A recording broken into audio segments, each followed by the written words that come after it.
अस्सलामु अलैकुम वरहमतुल्लाहि वबरकातुहू। अल्हम्दुलिल्लाह रब्बिल आलमीन वस्सलातु वस्सलामु अला रसूलिल करीम। अम्मा बाद, अऊज़ु बिल्लाहि मिनश शैतानिर रजीम। बिस्मिल्लाहिर रहमानिर रहीम। वला तहिनु वला तहज़नु व अंतुमुल आलौना इन कुंतुम मुमिनीन। सदक़ल्लाहुल अज़ीम। आज़ादी की कभी शाम नहीं होने देंगे, आज़ादी की कभी शाम नहीं होने देंगे, शहीदों की कुर्बानी बदनाम नहीं होने देंगे। बची हो जिसमें जो एक बूंद भी लहू की, इस मुल्क की अज़मत को नीलाम नहीं होने देंगे। यौम आज़ादी, आज़ाद हिंदुस्तान की तारीख में दो दिन यादगारी हैसियत और कमी अहमियत रखते हैं। एक 15 अगस्त का, दूसरा 26 जनवरी। 15 अगस्त को हिंदुस्तान आज़ाद हुआ और 26 जनवरी को हिंदुस्तान जमहूरियत बना। आज 15 अगस्त से हिंदुस्तान की आज़ादी की सालगिरह, जो 150 बरस तवील मुद्दत पर मुहित था। इसी रात तहजीब के खुद साख्ता गोरे ठेकेदारों का, हुनरमंदों का और माहिर उस्ताद कारीगरों का,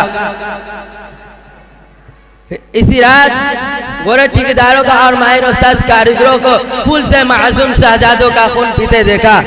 इस रात हुनरमंदों का और माहिर उस्ताद कारीगरों का हाथ कलम हुए और अंगूठे कतआ किए गए और किसानों की जमीन छीनकर उनको दर बदर की ठोकरें खाने के लिए छोड़ दिया गया। इस तारीख की रात की जल्द सुबह हो, इसके लिए हमने कौन से जतन नहीं किए, साजिशें और बगावत किए, मिजाज हिम्मती तहरीकी चलाई, जानो माल की कुर्बानी दी। वो सब क्या जो हुसूल आज़ादी के लिए नागुज़ीर होता है। लेकिन जब इस भयानक रात की सुबह हुई तो जिस खून से जलियाने वाला बाग की मिट्टी को शबक की सुर्खी से हमने आना कर दिया था, उसकी लाली रुखसत हो चुकी थी। वतन का इत्तेहाद पारा पारा था, अमन और सुकून गारत हो चुका था। गुलशन ताराज था, फूलों की पत्तियां और पंखुड़ियां बिखरी थी और बुलबुलें कहीं दिखाई नहीं देती थी। यह बात इंसानी फितरत के खिलाफ नहीं कि अगर जंग आज़ादी के फायदों से लोग महरूम रहे तो उनका दिली इत्मीनान और कल्बी सुकून जाता रहता है। यह बात इंसानी फितरत के खिलाफ नहीं कि अगर जंग आज़ादी के फायदों से लोग महरूम रहे तो उनका दिली इत्मीनान और कल्बी सुकून जाता रहता है। इस दौर के इत्मीनान और फरागत और खुशहाली का तस्वुर उनको तड़पा देता है और उसे आज़ादी के बाद के इंतशार और इज़्तिराब से हजार दर्जा बेहतर समझने लगते हैं। लेकिन ऐसे लोग वो होते हैं जिनको आज़ादी से कोई वाबस्तगी नहीं होती और जिनके सामने हकीकत में हुस्न आज़ादी का कोई मकसद नहीं होता। वो खुद तो हाथ हिलाना नहीं चाहते, लेकिन चाहते हैं कि सब कुछ हुकूमत करके दे। फिर जब उनकी बेअमली के नताइज उनके सामने आते हैं तो हुकूमत और ज़माना को हदफ तनकीर बनाते हैं।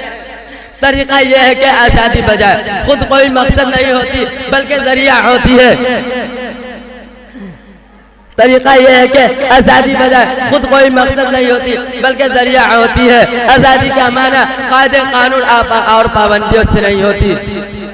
आज़ादी का मतलब यह नहीं कि हर ज़ाब्ता और हर कानून खत्म हो गया, जो चाहे करे, कोई रोकने टोकने वाला नहीं। ऐसी आज़ादी नहीं, मजाक है। अगरचे आज अशोक अकबर और शाहजहां की सरजमी में उसके अफसोसनाक मुजाहरे भी देखने में आ रहे हैं। आज़ादी जादू की छड़ी नहीं होती कि एक पलक झपकते हथेली पर सरसों जम जाए और आम की गुठलियां सब्ज पौधे में तब्दील हो जाए। आज 15 अगस्त को हमने अपनी कामयाबियों और नाकामियों का जायजा लिया। 15 अगस्त हमें जश्न शादमानी की भी दावत देता है। इस मुद्दत में हमने अपनी कामयाबी भी हासिल की है। आइए हम भी जश्न शरीक हूँ और अपनी पिछली कामयाबियों का खुशियां मनाएं। इस शेर के साथ सरपरोशी की तमन्ना अब हमारे दिल में है, सरपरोशी की तमन्ना अब हमारे दिल में है। देखना है जोर कितना बाज़ वो कातिल में है। अस्सलाम वालेकुम।